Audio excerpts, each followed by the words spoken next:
টানা 2 দিন ধরে ঘরে উনুন জ্বলেনি। পেটের খিদের চেয়েও বড় হয়ে দাঁড়িয়েছে বাইরের এই অভিশপ্ত ঝড় তুফান। এই চরম দুর্যোগের অন্ধকারে এক অভাবী পরিবারের ভাগ্যে শেষ পর্যন্ত কি লেখা আছে?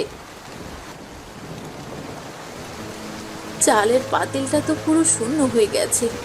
খোদা, আজ এই দুর্যোগের দিনে আমি বাচ্চার মুখে কি রাঁধবো? ঘরে এক ছোটা চালও অবশিষ্ট নেই। একটু যাও ফুরিয়ে দেব? এই ভাঙা ঘরে বৃষ্টির পানি সামলানো আর ক্ষুধার্ত সন্তানের মুখ দেখা একসাথে যে আমার আর সহ্য হচ্ছে না। মা, পেটে খুব ইঁদুর দৌড়াচ্ছে, জ্বালা পোড়া করছে। সকাল থেকে এক ফোঁটা পানি ছাড়া আর কিচ্ছু পেটে যায়নি। আমার জন্য কি একটুও ভাত রাঁধবে না মা? আর তো সহ্য করতে পারছি না, শরীরটা কেমন যেন দুর্বল লাগছে। আর একটুখানি ধৈর্য ধর বাবা। তোর বাবা তো সেই ভোরে বেরিয়েছে কাজে। এই তুমুল বৃষ্টিতে নিশ্চয় সে কোনো না কোনো ব্যবস্থা করে চাল নিয়েই ফিরবে। সে আসলেই আমি টকবক করে গরম ভাত রাঁধবো। তুই মন ভরে খাস বাবা। কিন্তু মা, বাইরে যেরকম তুফান আর বজ্রপাত হচ্ছে, বাবা এত বৃষ্টিতে কাজ বা চাল পাবে তো? গঞ্জের সব রাস্তাঘাট তো পানির নিচে ডুবে গেছে শুনেছি। আমার খুব ভয় করছে মা, বাবা যদি খালি হাতে ফেরে তবে আমাদের কি হবে? বিপদের দিনে অমন কথা বলতে নেই। উপরওয়ালার উপর ভরসা রাখ। তিনি আমাদের সৃষ্টিকর্তা। তিনি ঠিকই কোনো না কোনো ব্যবস্থা করবেন। উনি কি আর আমাদের মতো গরিবদের এভাবে না খাইয়ে মেরে ফেলবেন? তুমি একটু শান্ত হয়ে বসো। কাল রাতেও তো তুমি শুধু একটুখানি ফ্যান খাইয়ে আমাকে ঘুম পাড়িয়ে দিয়েছিলে। আজ অন্তত পেট ভরে একটু ভাত খেতে পারবো তো মা? খিদের চোটে চোখ ফেটে পানি চলে আসছে। হ্যাঁ রে বাবা, অবশ্যই পারবে। লক্ষ্মী ছেলে আমার। আর একটুখানি সময় দাও, আমি উনুনটা জ্বালিয়ে পানি ফুটিয়ে রাখছি। তোর বাবা চাল নিয়ে পা রাখা মাত্রই চাল ধুয়ে বসিয়ে দেব। তুই ততক্ষণে উপরওয়ালার নাম নে বাবা। মা, আমি কি একবার বাইরে গিয়ে দেখে আসবো বাবা আসছে কি না? ওই বাজারের রাস্তার মোড় পর্যন্ত গিয়ে দাঁড়িয়ে থাকলে দূর থেকে বাবাকে দেখতে পাবো। ঘরে বসে থাকতে আর একদম ভালো লাগছে না। না বাবা রাকিব, ভুলেও বাইরে পা দিও না। দেখছো না আকাশ কেমন বিদ্যুৎ চমকাচ্ছে? আর বাতাস হচ্ছে এই ঝড়ের মধ্যে। ঘরের বাইরে যাওয়া খুব বিপদ হবে রে। ঘরের ভেতরেই তুই চুপটি করে বসে থাক। আমাদের ঠিক উপরওয়ালা রহম করবেন।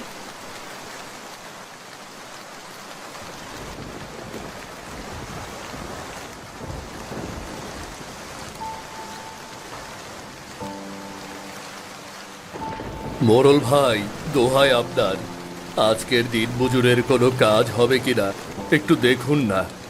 ঘরের ছোট বাচ্চারা কাল রাত থেকে না খেয়ে কাঁদছে। একটু মাটি কাটার বা মাথায় করে বোঝা টানার কাজ হলেও আমাকে দিন। আমি করতে রাজি আছি মোড়ল মশাই, করতে রাজি আছি।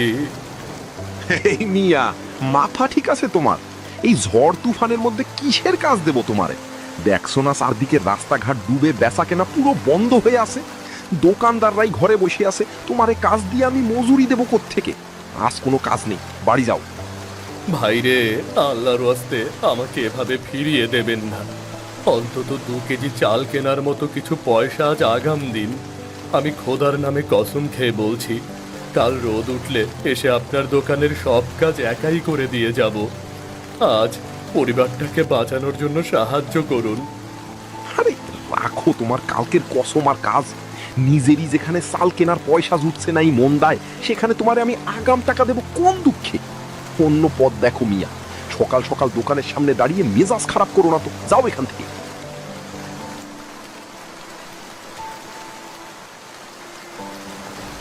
আজ তবে আমার নিষ্পাপ সন্তানের মুখে আমি কি তুলে দেব? খোদা, তুমি এত বড় দুনিয়ায় আমাদের জন্য সামান্য একটু রিজিক রাখলে না। আজ আমার উপর এত নিষ্ঠুর কেন হলে? কোন মুখে এখন ঘরের দরজায় গিয়ে দাঁড়াবো? ছেলেকে কি জবাব দেব আমি? কি জবাব দেব?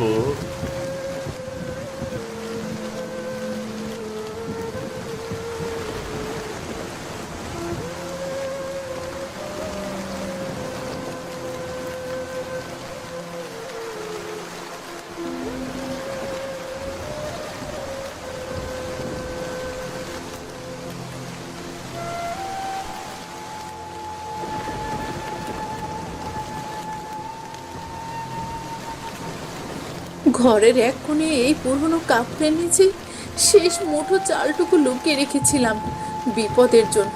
তা দিয়েই একদম পাতলা করে একটা জাউ ভাত ফুটিয়েছি, যাতে পানির মতো হলেও সবাই অন্তত 2 গ্রাস মুখে দিয়ে রাতটা কাটাতে পারি।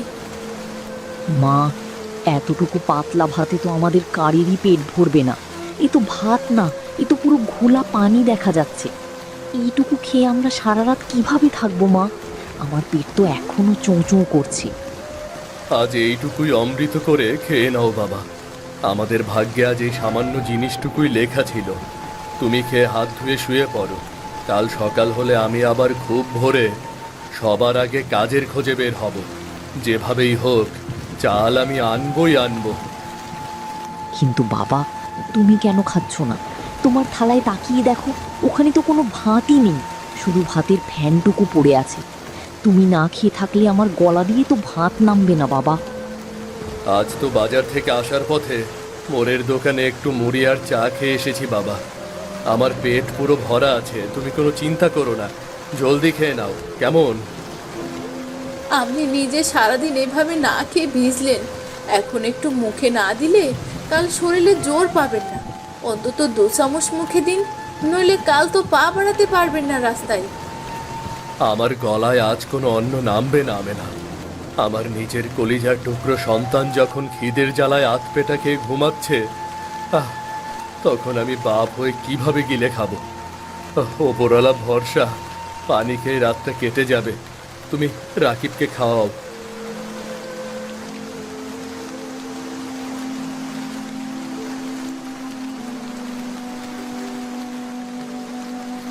রাবেয়া খালা ঘরে আছো? একটু দোরটা খোলো না, বড় বিপদে পড়ে এসেছি। কে? আমি না, এত সকালে এই ঝড় তুফানের মধ্যে কেন রে মা? জলদি ভেতরে আয়। খালা, ঘরে কি 1 ছটাক চাল হবে ধার দেওয়ার মতো? রাকিবের ক্ষুধার্ত মুখের দিকে আমি যে তাকাতে পারছি না। কাল রহিম কাজ পেলেই শোধ করে দেব। চালের কথা আর বলো না মা, 2 দিন ধরে গঞ্জে থেকে চাল কিনতে পারি নাই। এই তুফানে বুড়ো মানুষটাও কোনো কাজ পাচ্ছে না, ঘরে 1 দানাও অবশিষ্ট নেই। তোমার ডালের কোণে একটুখানি খোঁজ করে দেখো না খালা। আমার নিজের ঘরে আজ টানা 2 দিন ধরে উনুনটা ঠান্ডা পড়ে আছে। রহিম যদি আজ গঞ্জে কোনো কাজ না পায়, তবে কিভাবে ছেলেটাকে নিয়ে বাঁচবো বলো তো?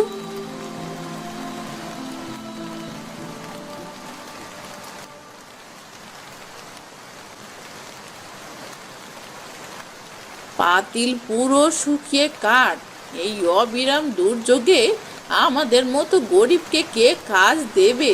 আর কেই বা চাল দেবে? কাল রাতে আমরা বুড়ো বুড়ি শুধু 1 ঘটি পানি খেয়ে ঘুমিয়েছিলাম।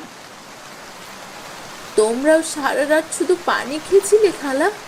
এভাবে কাজ আর খাবার না পেয়ে আমরা কি মারা যাব? এই ঝড় তুফানে গায়ের ঘরেই এই করুণ দশা, কাজ কাম সব বন্ধ। তবে মনটা খারাপ করো না বাছা, রহিম আজ কোনো না কোনো একটা কাজে পেয়েই যাবে। ওনার ওপর ভরসা রাখা ছাড়া তো আমাদের কোনো উপায় নেই খালা। আমি তবে আসি, ঘরে ছেলেটা পথ চেয়ে বসে আছে। তিনি পরম দয়ালু মা, তুমি শান্ত হয়ে ঘরে যাও। আজ একটা পথ তিনি বের করে দেবেন।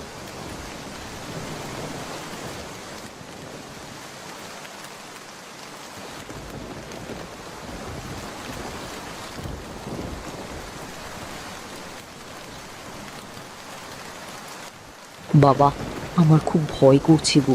বাইরে এত ডাকছি কেন? কাল কি আমাদের এভাবেই না খেয়ে এই অন্ধকারের মধ্যে মরে পড়ে থাকতে হবে বাবা?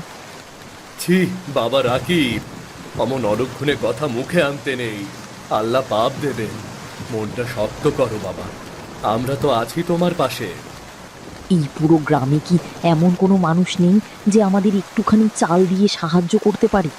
পেটের ভেতরটা খিদের চোটে কেমন যেন দুমড়ে মুচড়ে যাচ্ছে বাবা। আমি আর সহ্য করতে পারছি না। তিনি যতক্ষণ আমাদের বাঁচিয়ে রাখবেন, ততক্ষণ আমাদের রিজিক ঠিকই পাঠাবেন কোনো না কোনো উসিলায়। মানুষ আজ মুখ ফিরিয়ে নিলেও খোদা আমাদের দেখছেন। তিনি কখনো বান্দাকে ভোলেন না, কখনো না। এই অভিশপ্ত বৃষ্টি যেন আমাদের জানটা না নিয়ে আর থামবে না গো। ঘরের চালের খড়গুলো সব বাতাসে উড়ে যাচ্ছে। মেঝের পানি হাত দিয়ে সেচেও শেষ করা যাচ্ছে না। তুমি এভাবে ভেঙে পড়ো না আমেনা, নিজের কান্নাটা অন্তত থামাও। তুমি কাঁদলে বাচ্চাটা যে আরো বেশি ভয় পেয়ে যাবে। একটু ধৈর্য ধরো। কিভাবে ধৈর্য ধরবো বলো তো? খোদা আমাদের উপর দয়া করো। এই কচি বাচ্চাটাকে এভাবে খিদের জ্বালায় কষ্ট দিও না। আমাদের যা ইচ্ছা শাস্তি দাও, কিন্তু ওর মুখটা একটু চেয়ে দেখো। রাত পোহালেই একটা না একটা ব্যবস্থা হবে আমিনা। আমার মন বলছে, আমার মন বলছেই ওপরওয়ালা আমাদের এভাবে ফেলে রাখবে না। আর সকাল হলে আমি আবার গঞ্জের দিকে যাব। কোনো না কোনো কাজ ঠিকই মিলবে। আজ কেউ তো সারাদিন গঞ্জে হন্যে হয়ে ঘুরে কোনো কাজ পেল না। কাল যদি এই ঝড় আরো বাড়ে, তবে তুমি কি এভাবে বাইরে যাবে? চারিদিকে তো শুধু অন্ধকার দেখছি। ওপরওয়ালার ওপর ভরসা, হারিও না, কোনোভাবেই হারিও না ভরসা ওপরওয়ালার কাছ থেকে। আমি না, আজ দুর্যোগের জন্য কেউ কাজ দেয়নি, কিন্তু কাল তো এমন নাও থাকতে পারে। মালিকের দয়া হলে একটা পথ ঠিকই বের হবে, বুঝলে? মা, আমার খুব পানির পিপাসা পেয়েছে। একটু পানি দেবে মা? পেটের ভিতরটা কেমন যেন জ্বলে যাচ্ছে। এই নাও বাবা, এই একটুখানি পানি খেয়ে নাও। কলসিতে আর মাত্র কয়েক ঢোক পানি আছে রে বাছা। আর কিছুক্ষণ চোখটা বুজে ঘুমানোর চেষ্টা করো বাবা রাকিব। সকাল হলেই দেখবে এই ঝড় থেমে গেছে। তোমার বাবা তোমার জন্য গরম গরম ভাত নিয়ে আসবে। আচ্ছা বাবা, আমি ঘুমানোর চেষ্টা করছি। তোমরাও একটু ঘুমাও। খুঁটিটা কাল সকালে ধরো।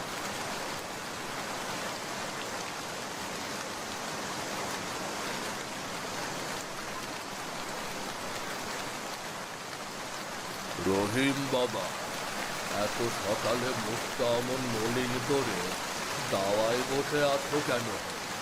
জীবন তো আর শেষ হয়ে যায়।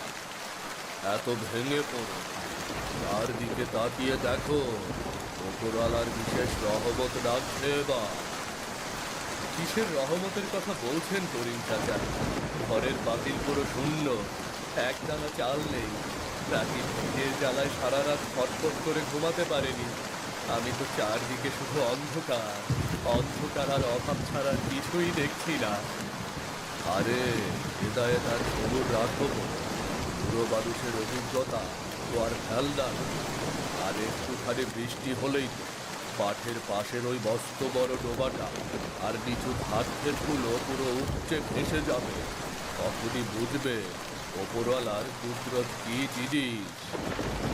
ডোবার মাঠ পানির নিচে ভেসে গেলে আমাদের কি লাভ হবে চাচা? ওই খোলা পানি তো আর পেটে যাবে না।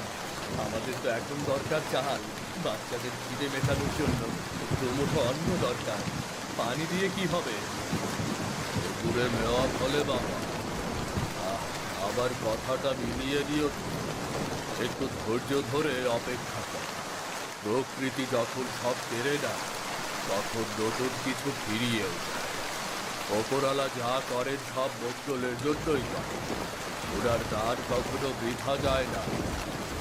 আপনার কথা যেন সত্যি হয়, কিন্তু আমি যে আমার ক্ষুধার্ত সন্তানের মুখের দিকে আর তাকাতে পারছি না। মুখটা ফেটে যাচ্ছে আমার। আর তাকাতে হবে না বলিনি, ওপরওয়ালার দরবারে শুকরিয়া যায়। মন বলছে মেঘ কেটে এখনই আলোর মুখ দেখবে তো। তার নিয়ামত চারদিকে ছড়িয়ে পড়বে।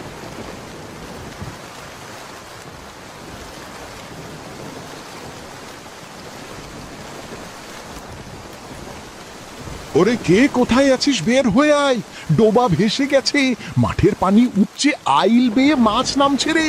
ঝাঁকে ঝাঁকে মাছ। সবাই চল, জলদি চল, যার যা আছে হাত দিয়ে ধরগে, চল, আর দেরি করিস না।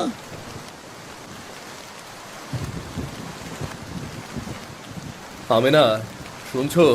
বাইরে এত কিসের শোরগোলার চিৎকার? মানুষজন সকাল সকাল লাঠি সোটা আর চালুর নিয়ে মাঠের দিকে অমন হয়ে দৌড়াচ্ছে কেন? গ্রামে আবার কোনো বিপদ হলো নাকি? জলিল ভাই তো মাছের কথা বলছে উচ্চ স্বরে। ওই তো স্পষ্ট শুনলাম, বলল ডোবা ভেসে মাছ বেরিয়েছে। তুমি আর ঘরে বসে থেকো না, ঘর তো একদানা অন্ন নেই। তুমি যাও না, একটু দেখে এসো ওখানে কি হচ্ছে।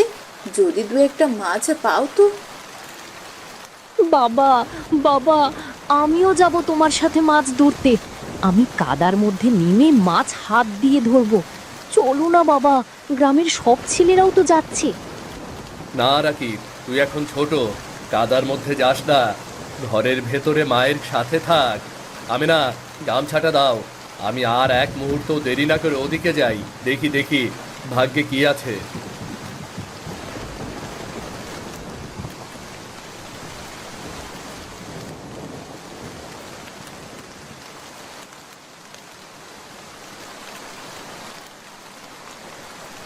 ওরে, এ কি দৃশ্য দেখছি আমি! এত মাছ! এ তো মেঘ না চাইতেই জল ঢেলে দিল খোদা। চারদিকে শুধু রূপালী রঙের ঝিলিক আর খলবলানি। তুমি আসলেই পরম দয়াময়। গরিবের আরতি তুমি বৃথা যেতে দাওনি, বৃথা যেতে দাওনি। কিরে রহিম, তোর তো দেখি পৌষ মাস, গামছা তো পুরো মাছে ভরে গেল রে তোর। আরো ধর, হাত চালিয়ে ধর। আজ প্রকৃতি উজাড় করে দিয়েছে, আজ মাছের মেলা লেগেছে এই মাঠে। হ্যাঁ জলিল ভাই, ওপরালার লাখ লাখ শুক্রিয়া। আজ আবার সন্তান পেট ভরে ভাত খেতে না পারলেও এই মাছ তো খেতে পারবে। খোদা, তুমি শেষমেশ আমাদের দিকে মুখ তুলে চেয়েছো। এই পুঁটি মাছি আজ আমাদের নিশ্চিত মরণ থেকে বাঁচিয়ে দিল।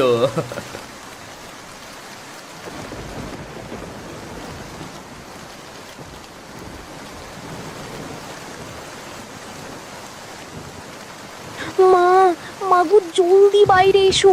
দেখো বাবা, কত শত শত জ্যান্ত মাছ এনেছি। আজ আমরা সবাই পেট ভরে মাছ খাবো। আমাদের আর খিদের জ্বালায় কাঁদতে হবে না মা। দেখো কত মাছ লাফাচ্ছে।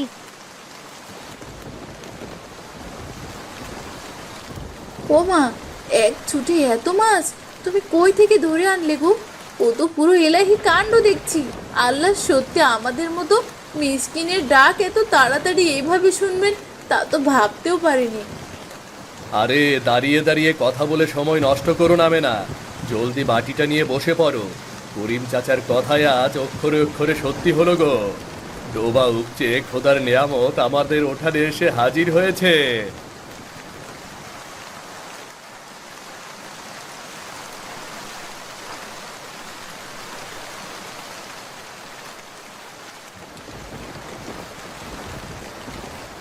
মা, তরকারির চমৎকার গন্ধে আমার পেটের ভেতরের খিদে যেন আরো 100 গুণ বেড়ে গেছে। জলদি থালায় ভাত আর তরকারি দাও না মা, আর তো মোটে তোর ছুঁইছে না আমার। এই তো হয়ে এসেছে আমার সোনা বাবা। আর মাত্র 2 মিনিট সময় দাও। মাছের ঝোলটা একটু মাখা হয়ে গেলে মাটির কড়াইয়ের গায়ে লাগালেই নামিয়ে নিচ্ছি। তুই জলদি হাত মুখ ধুয়ে পিঁড়ি পেতে বস।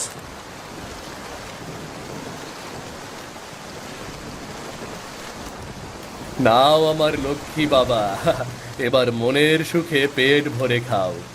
ওপরাল আমাদের ওপর আজ রহমত করেছে। এই চরম অভাবের দিনেও তিনি আমাদের না খাইয়ে রাখেননি, পথ ঠিকই দেখিয়েছেন, বুঝলে? বিপদের দিনে আর অভাবের দিনে কখনো আশা হারাতে নেই বাবা। পরম ধৈর্যের সাথে তাকে ডাকলেন, তিনি ঠিকই বান্দার রিজিকের ব্যবস্থা করে দেন। দেখো, তার সবচেয়ে বড় প্রমাণ আজ আমরা নিজের হাতে পেলাম। মা, পুঁটি মাছের এই তরকারিটা যে এত স্বাদ হয়েছে, কি বলবো। আমার মনে হচ্ছে আমার জীবনের সেরা মাছ ভাত আমি আজই খাচ্ছি।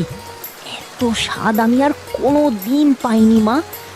আজ থেকে আর আমাদের রাতে উপোস থাকতে হবে না, তাই না বাবা?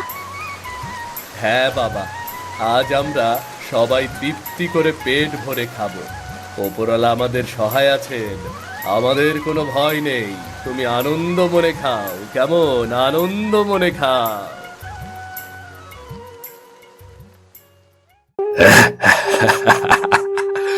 তোমার সাপেরই কে প্রয়োজন? হ্যাঁ বাবা, আমার সাপিনীকে প্রয়োজন।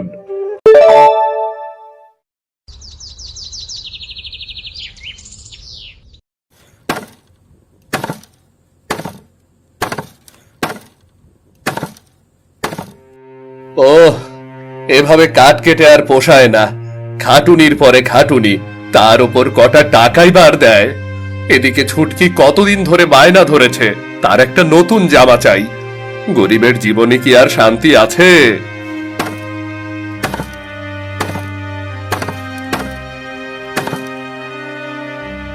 কিসের শব্দ?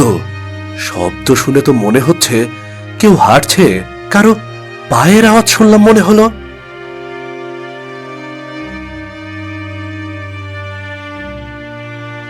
না, কাউকেই তো দেখতে পাচ্ছি না।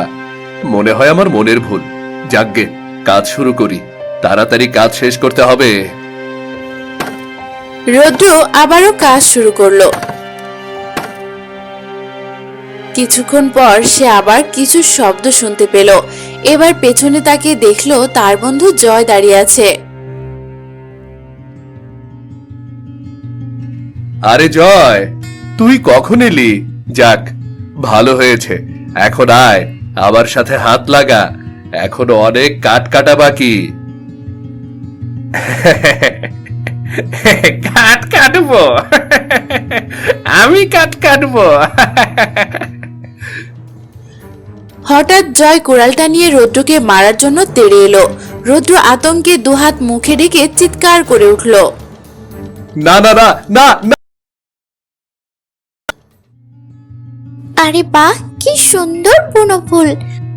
আমার বনফুল যে কি ভালো লাগে। লোকে শুধু দামি ফুলের কদর করে, আদর করে নামি দামি ফুল দিয়ে বাগান সাজায়, কিন্তু এই বনফুলগুলো যে কতটা সুন্দর সেটা কি আর বোঝে? তখনই তার পেছনে একটা বড় সাপ গাছে ডালে পেঁচিয়ে ফনা তুলে আছে। দেখে মনে হচ্ছে এক্ষুনি ছোবল দিবে। দেখি ওদিকটাই যাই, ওদিকে নিশ্চয়ই আরো সুন্দর সুন্দর ফুল পাবো। এ ফুলে তো আমার পোষাবে না। চুটকি গুনগুন করে গান গাইতে গাইতে বনের ভেতর দিয়ে হেঁটে যেতে লাগলো। সাপটিও চুটকির পেছন পেছন যেতে লাগলো।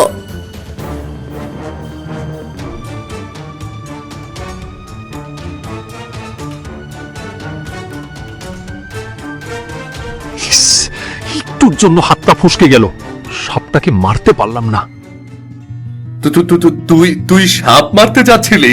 যেভাবে কথা বলে আমার দিকে ছুটে আসলি, আমি ভাবলাম আমাকে মারতে আসছিলি রে। হ্যাঁ, কুড়ালের বাড়ি দিতে আরেকটু দেরি করলেই সাপটা তোকে কামড়ে দিত। কিন্তু তুই কি ভেবেছিলি আমি তোকে মারার জন্য কুড়াল নিয়ে তেড়ে গেছি? না মানে ওরকম তো মনে হলো। আসলে আমি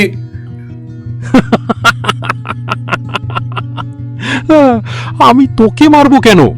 তুই আমার বন্ধু, তোর ক্ষতি করার কথা তো আমি স্বপ্নেও ভাবতে পারি না। না মানে এখন যুগ খারাপ, বুঝিসই তো। কে কখন কিভাবে বদলে যায় কেউ বলতে পারে না।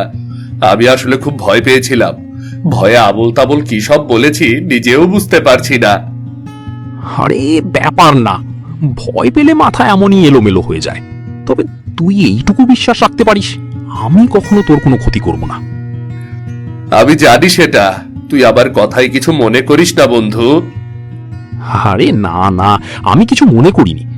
বন্ধুর কথায় যদি রাগ করে বসে থাকি তাহলে আর কিসের বন্ধু হলাম? ফুলে ফুলে সাজিয়ে দিও আমায়, লা লা লা লা লা। চুটকি সামনে তাকিয়ে দেখলো অনেক বুনো ফুল বাতাসে দুলছে। দেখতেও খুব সুন্দর লাগছে। বাহ, কতগুলো ফুল! আমি জানতাম এই বনে একটা জায়গায় অনেক ফুল পাওয়া যাবে। আজ সবগুলো ফুল তুলে নিয়ে যাব। হঠাৎ পেছনে কোনো কিছু শব্দ শুনে থমকে দাঁড়ালো। কিছু একটা আওয়াজ পেলাম মনে হচ্ছে। ভূত ভূত! ভূত না তো? কেন যে এই জায়গায় মরতে এসেছিলাম কে জানে।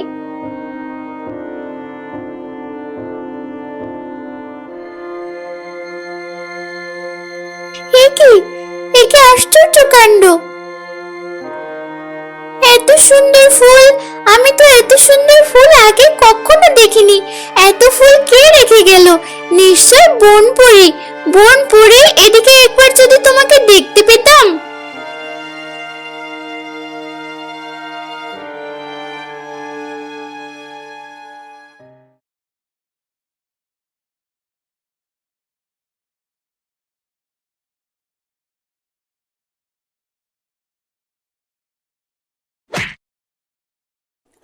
দাদা, আস্তে, কি করছিস এসব?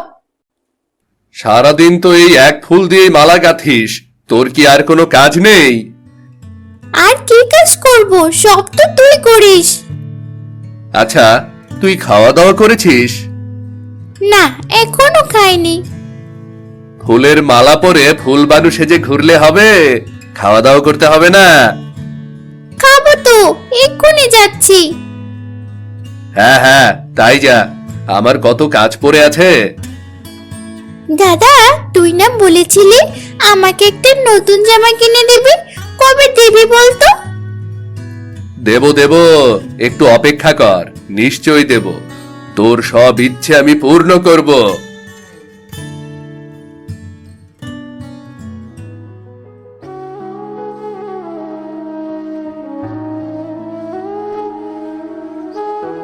মা, তোমার কি খুব বেশি খারাপ লাগছে?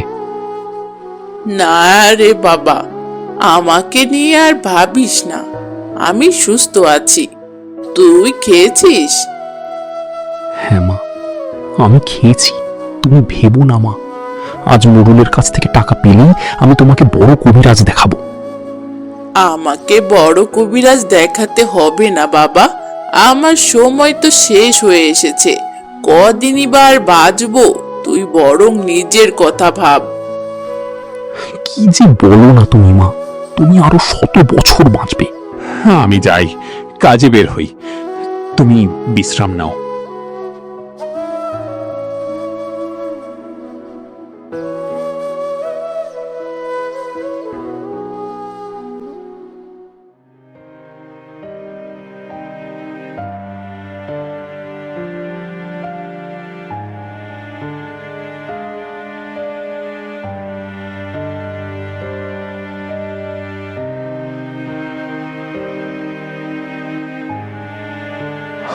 মরল মশাই, আমার কাঠের টাকাটা।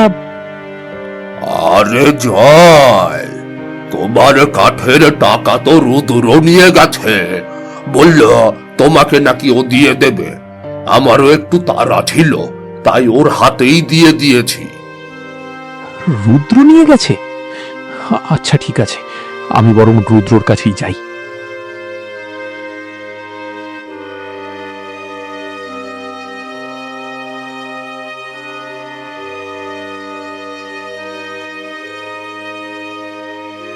আরে জয়, তুই?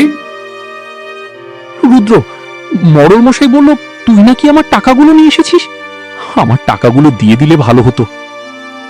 ও টাকাটা, হ্যাঁ রে, আমি নিয়ে এসেছিলাম, তোকে দিয়ে দেব ভেবেছিলাম, কিন্তু টাকাটা তো হারিয়ে গেছে রে। হারিয়ে গেছে মানে? আর বলিস না, আসার সময় কিভাবে যেন একটা গর্তে পড়ে গিয়েছিলাম, আর টাকাটা সেখানেই হারিয়ে গেছে। সে কি, আমার এত কষ্টের টাকা? হ্যাঁ, তবে তুই ভাবিস না, আমি তোর টাকাটা তাড়াতাড়ি জোগাড় করে দেব, তুই কোনো চিন্তা করিস না। আমি। রুদ্র, তুই মিথ্যে বলছিস তাই না? সে কি, কেন মিথ্যা বলবো?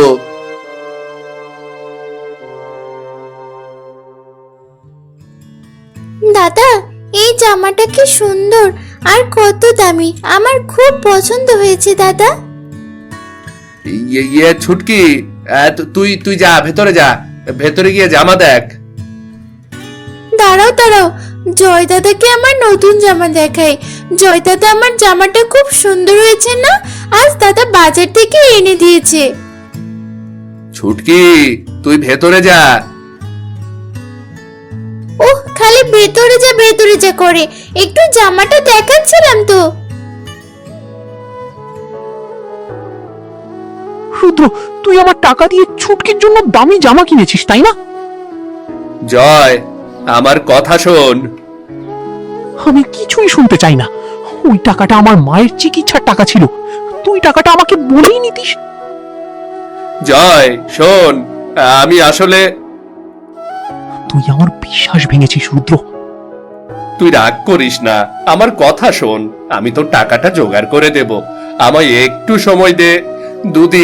আমাকে 2 দিন সময় দে। রুদ্র, আমার মা খুব অসুস্থ, তার চিকিৎসার জন্যই টাকাটার প্রয়োজন ছিল। তুই কাজটা মোটেও ভালো করিসনি। উপরে একজন আছেন, তিনি সব দেখছেন, মাথায় রাখিস। কি আশ্চর্য, এরকম রাগ করলে কি হয় নাকি রে?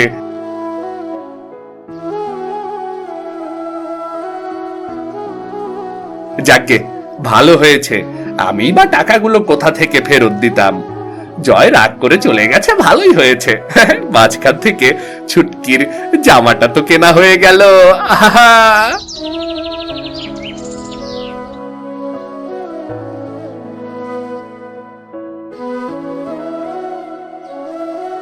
হে সৃষ্টিকর্তা, আমি এখন কি করব? রুদ্র আমার টাকাগুলো এভাবে নিয়ে গেল, আমার সাথে এভাবে বিশ্বাসঘাতকতা করলো। আমি এখন আমার মায়ের চিকিৎসা করাবো কিভাবে? সৃষ্টিকর্তা, তুমি সব দেখেছো, তুমি এর বিচার করো। পরের দিন রৌদ্র জঙ্গলের পথ দিয়ে গুনগুন করে গান গাইতে গাইতে যাচ্ছিল। এমন সময় হঠাৎ করে চারিদিকে অন্ধকার হয়ে গেল। এ কি এমন হচ্ছে কেন? কি হচ্ছে এসব? হঠাৎ করে চারিপাশটা এমন অন্ধকার হয়ে গেল কেন?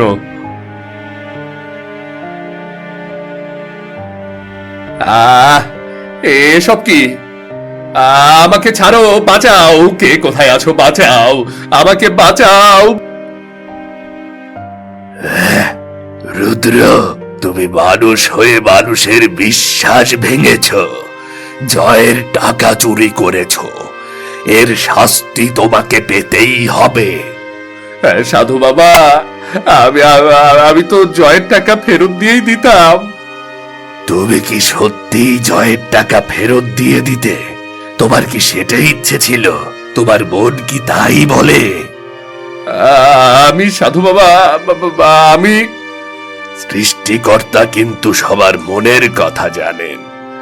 তুমি মানুষের বিশ্বাস ভেঙেছ, তুমি এর শাস্তি অবশ্যই ভোগ করবে। আর তার শাস্তি হলো তোমাকে সাপের সাথে বসবাস করতে হবে। না মানে সাধু বাবা, আপনি কি বলছেন এসব? সাপিনী, সাপিনী!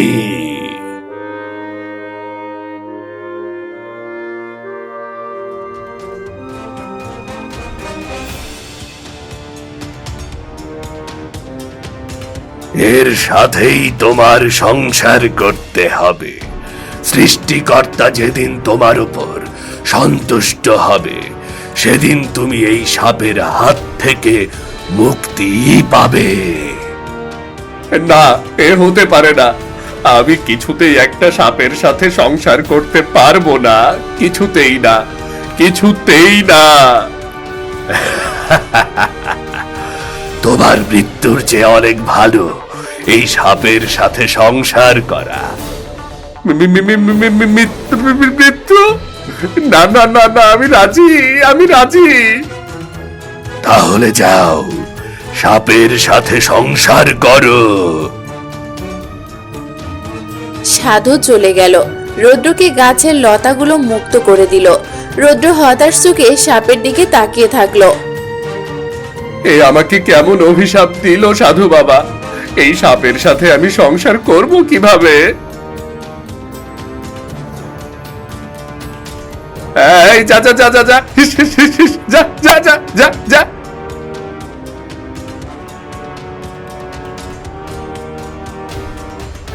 ভালো হয়েছে, সাপটা পালিয়েছে। সাপের সাথে সংসার করব, আমার তো আর খেয়ে দিয়ে কাজ নেই, যত সব।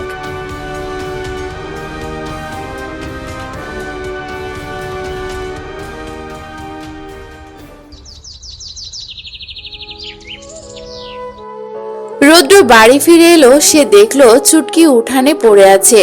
তার শরীর নীল হয়ে গেছে। ছুটকি বোন, তোর এই অবস্থা কি করে হলো রে ছুটকি? এই ছুটকি,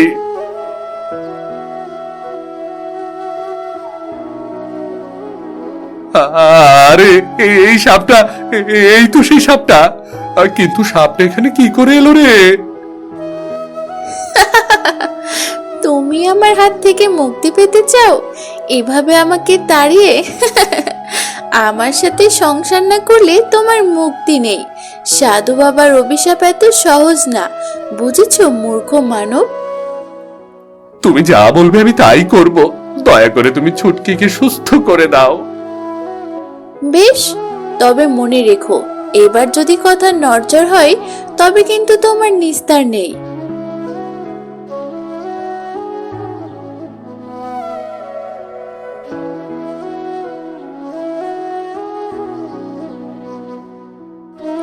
দাদা, ছুটকি, তুই ঠিক আছিস? দাদা, আমি ঠিক আছি। ছুটকি, এই এই তোর ভাবি। ভাবি, এ তো একটা সাপ। হ্যাঁ, কিছু করার নেই ছুটকি, আমার পাপের ফল যে আমাকে ভোগ করতেই হবে। এই সাপই আজ থেকে তোর ভাবি।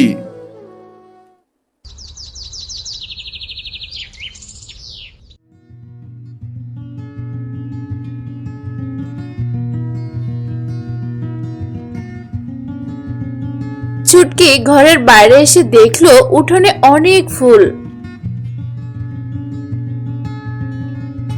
এ কি, এত ফুল কে আনলো?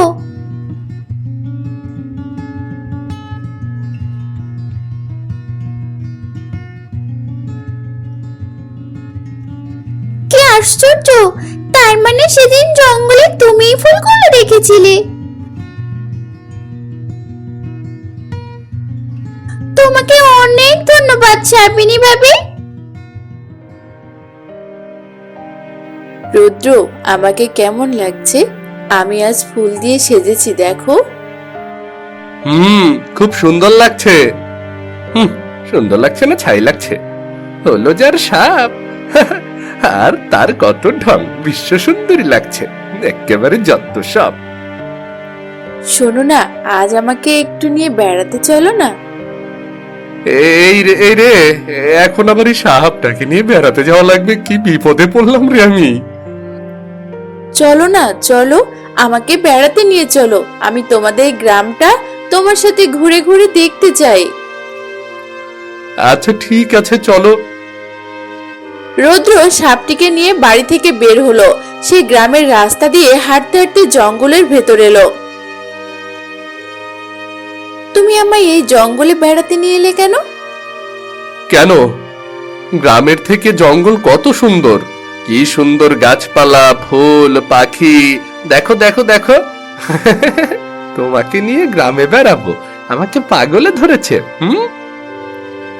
আনমনে হাঁটতে হাঁটতে রৌদ্রের পা হঠাৎ একটা গর্তে ডুবে গেল।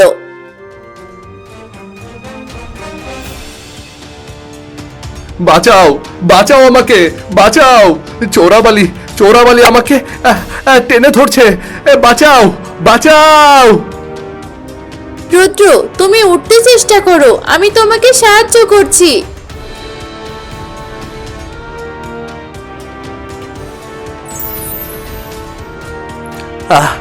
তুমি আমাকে বাঁচিয়েছো, তোমাকে যে কি বলে ধন্যবাদ দেব। ধন্যবাদ দিতে হবে না, আমি যে তোমাকে বাঁচাতে পেরেছি তাতেই খুশি। উফ, বেশ কষ্ট হয়েছে আমার। উফ, বেশ কষ্ট হয়েছে আমার।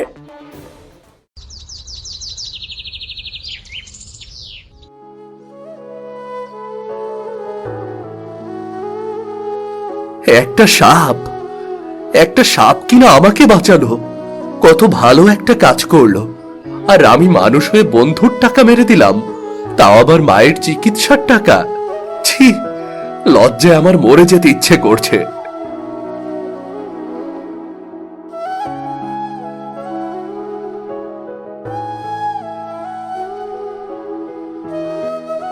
অভি, তোর হাতে লাঠি কেন?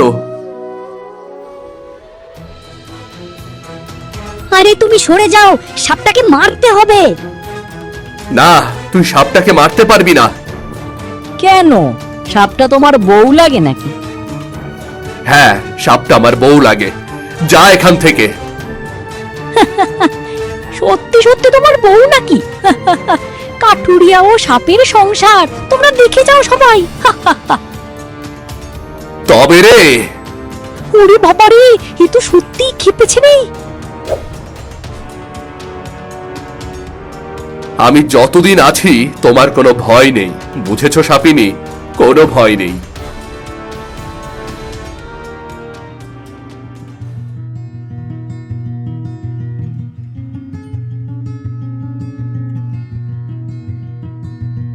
আরে এটা কি, খুলে দেখি তো। পুটলিটা খুলে দেখলো ভেতরে অনেক টাকা আর একটা চিঠি। আরে এ তো টাকা, আরে চিঠিটাই বা দিল কে?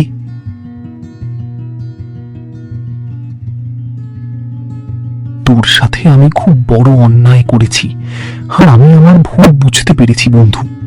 হে, এই টাকাগুলো তোর জন্য বন্ধু। টাকা খুবই সামান্য জিনিস, কিন্তু তোর সাথে আমার বন্ধুত্বের মূল্য আমার কাছে অনেক বেশি।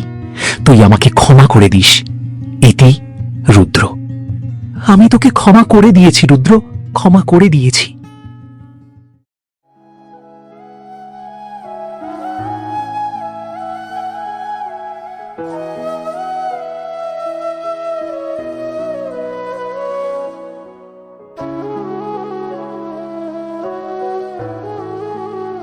সাপিনী, ও সাপিনী, সাপিনী। এ কি, সাপিনী কোথায়? আমার সাপিনী, সাপিনী কোথায়?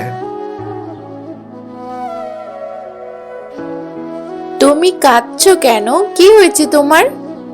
আমি আমি আমার সাপটাকে খুঁজে পাচ্ছি না। কোথায় যে গেল, কোথায় যে গেল? ও, ওই সাপটা? শুনেছি সাপটা নাকি তোমার বউ ছিল। এ মা, ছি, শুনেই তো গা গুলাচ্ছে। একটা সাপ তোমার বউ, আর আমাকে দেখো আমি কত সুন্দর। তোমার যদি আপত্তি না থাকে তবে আমি কিন্তু তোমার বউ হতে চাই। এই মেয়ে, তুমি কোত্থেকে উড়ে এসে জুড়ে বসেছো? হ্যাঁ, ভাগো, ভাগো বলছি। আমাকে তুমি তাড়িয়ে দিচ্ছ? আমার মতো এত সুন্দর মেয়ে তুমি জীবনে দেখেছো? আমার দেখার দরকার নেই, তুমি যাও এখান থেকে। তোমার চাইতে আমার সাপিনী অনেক সুন্দর। যাও যাও যাও, যাও বলছি। পুরুষ মানুষ এমনই, ভালো জিনিসের দাম দেয় না।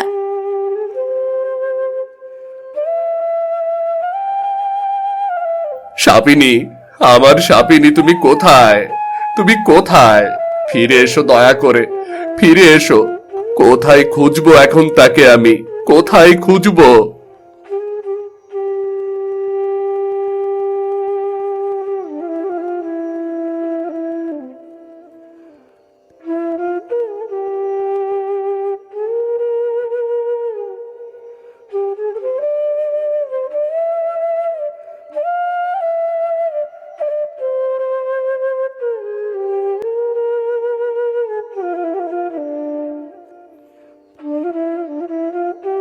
সাপিনী, আমার সাপিনী, তুমি কোথায়? ফিরে এসো, দয়া করে ফিরে এসো। রুদ্র, কি হয়েছে? তুমি কাঁদছো কেন? বাবা, বাবা, আমি আমার সাপিনীকে খুঁজে পাচ্ছি না। বাবা, দয়া করে আমার সাপিনীকে এনে দিন, এনে দিন দয়া করে। তোমার সাপিনীকে প্রয়োজন? হ্যাঁ বাবা, আমার সাপিনীকে প্রয়োজন। দাঁড়াও, নীলিমা, নীলিমা।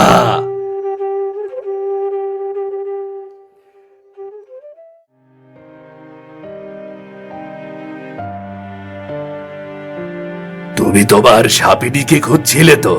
এই যে তোমার সাপিনী। কি, আমাকে পছন্দ হয়নি? আরে আমি তো তোমার সাথে মজা করছিলাম, আমি তোমার সাপিনী। মিথ্যে কথা, আমি বিশ্বাস করি না।